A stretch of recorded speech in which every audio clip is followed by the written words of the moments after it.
기도로 시작하겠습니다. 힘이 되시는 하나님 아버지, 어제를 잘 지나게 하시니 감사합니다. 오지 않을 것 같은 아침이 또 오면 다시 새로운 세상이 열립니다. 당연하게 아침을 맞이하기보다 주님이 주신 한없는 은혜로 알고 감사하게 하여 주시며, 어제 제가 피한 모든 크고 작은 사건들로 인해 주님께 감사를 드리게 하여 주옵소서. 예수님의 이름으로 기도합니다. 아멘. 찬송가 348장을 찬양하겠습니다.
예레미야 51장 11절의 말씀입니다.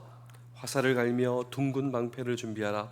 여호와께서 메대 왕들의 마음을 부추기사 바벨론을 멸하기로 뜻하시나니 이는 여호와께서 보복하시는 곳 곧 그의 성전을 위하여 보복하시는 것이라.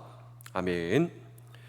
제가 얼마 전에 좋은 책이라고 여러분께 말씀을 드린 백악관에서 감옥까지라고 하는 좋은 책이 있습니다. 이 책은 찰스 콜슨이라고 하는 사람이 쓴 책으로 아주 최고의 권력을 누린 사람입니다. 왜냐하면 미국의 대통령을 만드는 킹메이커였습니다. 왕을 만드는, 대통령을 만드는 사람. 그래서 이 대통령의 집무실 바로 옆에 자기의 집무실을 가지고 아주 하늘을 나르는, 새도 떨어뜨리는 그 권력을 가지고 있었던 그 찰스 콜슨의 얼굴이 다음과 같습니다. 이 사람이 구사했던 이 권력의 기술은 네거티브 캠페인입니다. 상대방의 약점과 가족을 들추어내고, 그리고 이 가족을 건드는, 그래서 아주 상처를 주는 사람이었지만, 그의 이 권력의 기술은 아주 적절하게 사용되어 이 상대방, 이 경쟁자들을 다 몰락시키는, 자기가 미는 후보를 선출시키는 그러한 사람이었습니다. 그런데 어느 날 비리 스캔들의 정점에 주인공이 되어 감옥에 가게 되는 것이죠. 원래 그의 별명은 대통령의 도끼날, 대통령의 면도칼. 얼마나 날카로운지 그냥 다 상대방을 잘라버리고 상처를 내는, 그렇게 권력을 휘두르는 그가 그 권력의 스캔들에, 이 워러게이트, 그 유명한 워러게이트의 스캔들에 주동자가 되어서 깊은 이 수렁 가운데 감옥 속에 가게 되는 것이죠. 여러분, 실로 권력 무상이 여러분 생각나시지 않으십니까? 그런데 오늘 성경을 보니 동일한 이 권력 무상이 느껴질 수밖에 없는 한 주인공이 나오는데, 그것이 바로 바벨론이었습니다. 바벨론. 이 바벨론은 얼마나 막강한 권세, 얼마나 막강한 그 모든 것을 누린 주인공 바벨론. 하나님의 심판을 받게 된다라고 하는 것이죠. 실로 권력 무상이 느껴지지 않을 수가 없는 것입니다. 그렇다면 이 모든 것을 통하여 오늘도 우리에게 말씀하시는 하나님, 그 하나님은 어떤 하나님이신가라고 하는 질문을 오늘도 우리는 이 성경 본문 속에 던지고 함께 주의 음성을 들을 때, 첫 번째로 이 바벨론의 멸망의 이유가 있습니다. 우리 예레미야 51장 11절을 함께 읽겠습니다. 화살을 갈며 둥근 방패를 준비하라. 여호와께서 메대 왕들의 마음을 부추기사 바벨론을 멸하시기로 뜻하시나니 이는 여호와께서 보복하시는 것, 곧 그의 성전을 위하여 보복하는 것이라. 아멘. 여러분, 이 바벨론에 하나님의 심판의 이유가 오늘 이렇게 적혀져 있는데, 하나님의 성전을 회파한 죄를 범하였다. 누가요? 권력을 쥐고 있었던 그 바벨론이 하나님의 성전을 파괴하였다라고 하는 것이죠. 그렇다면 왜 바벨론이 하나님의 성전을 건드는가? 왜 하나님의 성전을 회파하고 거기에 있는 성물들, 여러 가지 기구들이 있지 않겠습니까? 그걸 다 옮겨버린 거예요. 이 바벨론의 궁전으로. 아니, 왜 그랬을까요? 저도 처음에는 잘 이해가 되지 않더라고요. 근데 성경학자들, 특별히 역사학자들은 아주 이 부분에 대해서 설명을 잘하고 있습니다. 어떤 설명을 하냐면, 지금은 잘 이해를 못하죠. 그런데 고대, 이 바벨론, 이 제국이 통치하는 시대, 이 성경에 있는 이 시대, 구약시대, 역사학자들은 이야기를 하고 있습니다. 이때 당시 전쟁은 신들의 전쟁이었다라고 하는, 신들의 전쟁. 목사님, 그거 진짜 맞습니까? 맞아요. 여러분, 고대 제국의 전쟁은 신들의 전쟁이었습니다. 이게 무슨 말이냐면, 그들이 다 각각 섬기는 신들이 있잖아요. 전쟁하기 전 그 신들에게 제사를 하고 신들에게 비는 것이죠. 우리가 모시는 신님, 이 전쟁을 이기게 해주십시오. 이 두 나라가 다 그렇지 않겠습니까? 그리고 신의 이름을 앞세워, 신을 앞세워 자기 이 부하들과 군사들과 백성들이 뭐라고 하냐면, 우리 신이 우리를 이기게 약속해 주셨다. 우리는 반드시 이긴다. 이 두 나라가 다 그렇게 얘기하는 거예요. 전쟁을 합니다. 한 나라는 이기겠고 한 나라는 지겠죠. 이긴 나라는 뭐라고 얘기하겠습니까? 우리 신이 우리에게 승리를 주셨다. 그래서 이긴 나라가 제일 먼저 하는 일이 뭐냐면, 상대방 나라의 그 신을 모시는 성전을 첫 번째로 파괴합니다. 두 번째로 그 파괴한 그 신을 모시는 성전의 기구들을 자기 나라로 그냥 다 옮겨버리는 거예요. 그러니까 우리 신이 세다, 무조건 이긴다. 그래서 역사학자들과 성경학자들은 고대 전쟁은 신들의 전쟁이었다라고 하는 것이죠. 그런데 이 하나님의 백성과 하나님의 나라인 이스라엘, 하나님을 모시는 성전이 파괴되게 되었습니다. 여러분, 도대체 왜 그랬을까요? 이게 이해되지 않는단 말이죠. 이 모든 것도 역시 하나님의 뜻이었습니다. 왜냐하면 하나님을 섬기지 않습니다. 하나님을 섬겨야 할 이스라엘 백성들, 우상 숭배를 하고 있습니다. 이게 말이 됩니까? 하나님의 인도하심으로 애굽을 지나 출애굽, 그리고 하나님께서 허락하신 이 땅에 정착을 하게 되었습니다. 그런데 이방 민족을 섬기고 하나님을 배척하고 하나님을 멀리하고 하나님을 저주하고, 그래서 하나님은 이 바벨론이라고 하는 징계의 도구를 사용하시사 하나님께서 깨닫게 하시도록 이스라엘 백성들을 깨우는 이 모든 것이 여러분 하나님의 사랑, 하나님의 공의, 하나님의 인도하심. 근데 문제는 바벨론이었습니다. 하나님의 징계의 도구로 사용되고 있는 이 바벨론의 교만함이 하늘을 찌르고, 그들이 하나님을 저주합니다. 그들은 하나님의 징계의 도구였지만 하나님을 모독하고 있는 바벨론, 그리고 하나님은 그냥 가만히 두시지 않는다. 이 모든 행위들은 이스라엘을 징계하기 위한 하나님의 방편이었지만 악역으로 등장한 바벨론 역시 심판을 면할 길이 없었다라고 하는 것이죠.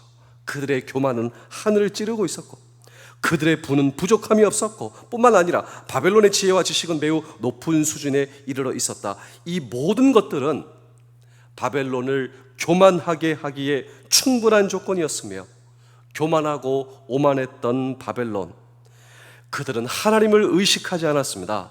열방에 대한 공포의 대상으로 군림하였고 하나님께서는 교만한 자를 결코 그냥 내버려 두시지 않았습니다. 더 나아가 바벨론은 극심한 우상 숭배에 젖어 있는 바벨론, 그들의 신은 벨이었습니다.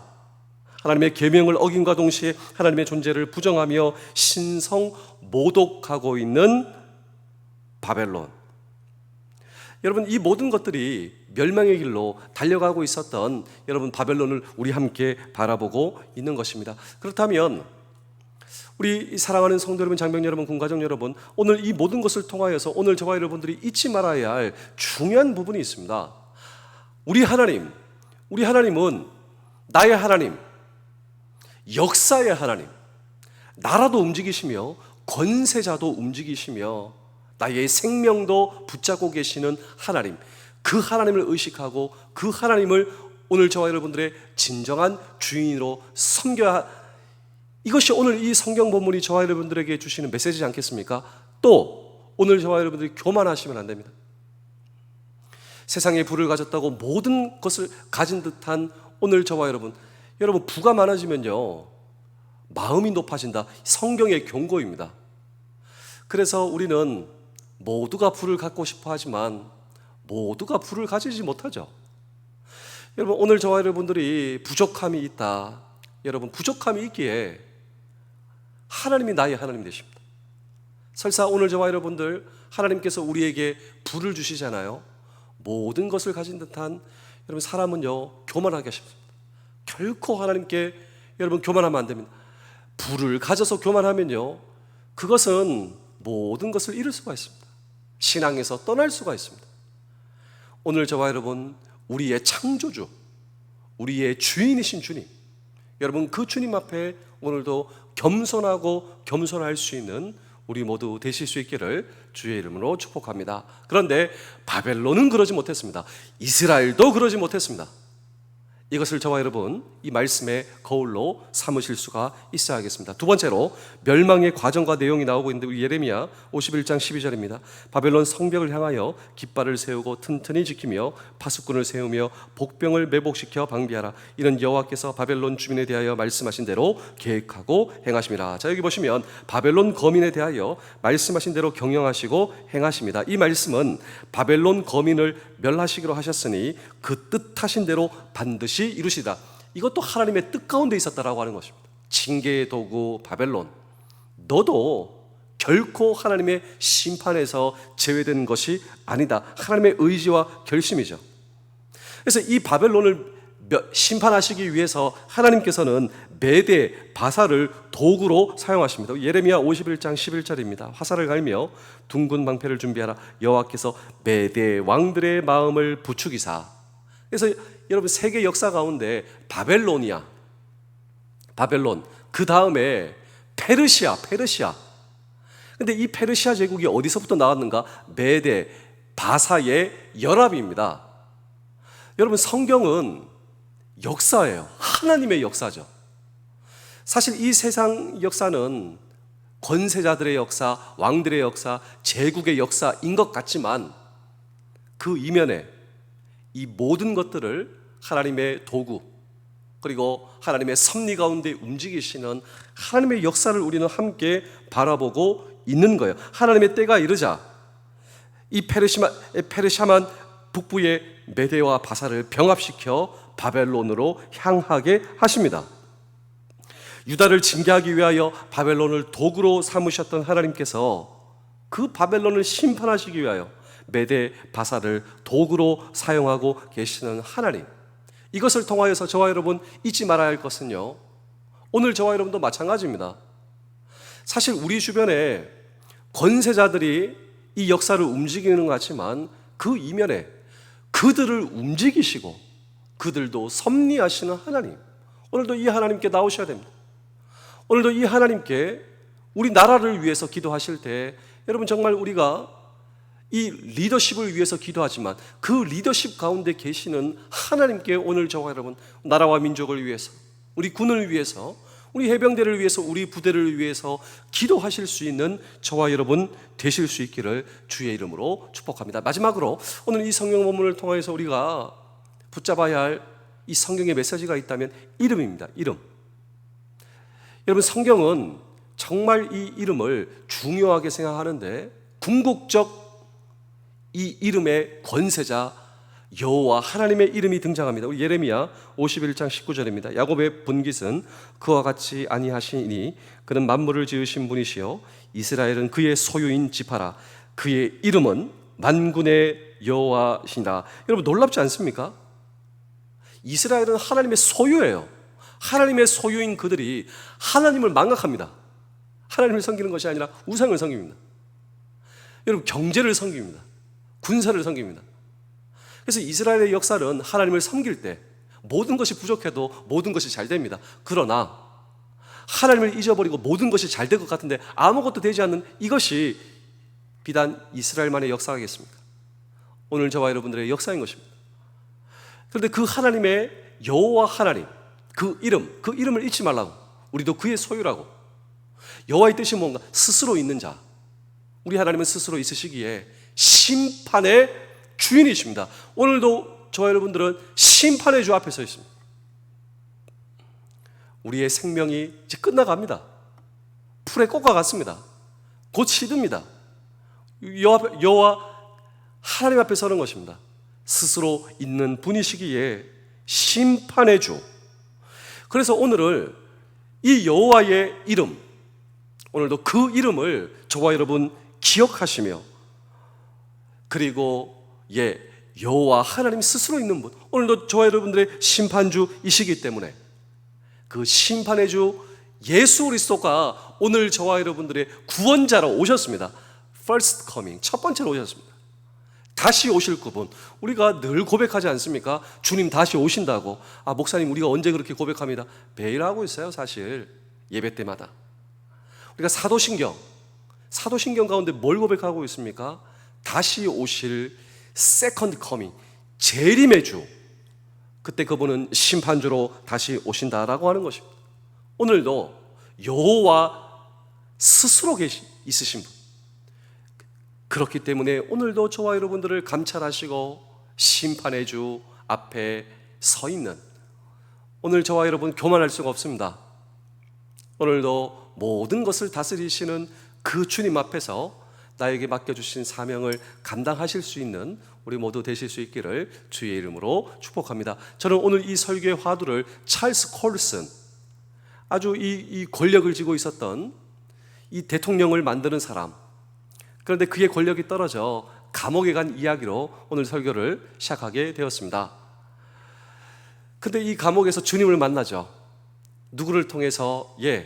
여전히 그를 위해 기도하고 있었던 크리스찬 친구들을 통하여서 성경을 읽다가 그의 인생에 찾아오신 주님을 만나게 됩니다. 여전히 있는 모습 그대로 권력을 가지고 있든 없든, 세상의 부를 가지고 있든 없든, 세상 사람들은 권력을 가지고 있어야지만, 세상의 사람들은 내가 부를 가지고 무언가를 가지고 있어야지만 나를 친구로 생각했는데 이 모든 것이 없어지니 다 떠나갑니다. 그러나 있는 모습 그대로 나를 사랑하시는 주님을 감옥에서 만납니다. 그리고 자기를 발견하죠. 아니, 자기를 통하여서 나를 여전히 섭리하고 계시는 주님을 만나게 되는 것이죠. 그래서 책 한 권을 쓰게 되는데 그 책의 이름이 바로 백악관에서 감옥까지, 원래 이름은 Born Again입니다. Born Again. Born Again이 무엇입니까? 다시 태어남. 이 다시 태어남의 의미는 무엇이죠? 구원의 뜻. 내가 구원받았다, 내가 회심했다, 주님을 만났다, 다시 태어났다. 다시 태어난 그가 어떻게 살아가는 줄 아십니까? 나와 같은 처지에 있는 이 감옥의 재수자들, 그들을 위해서 사역합니다. 그들을 위해서 섬기는 사역.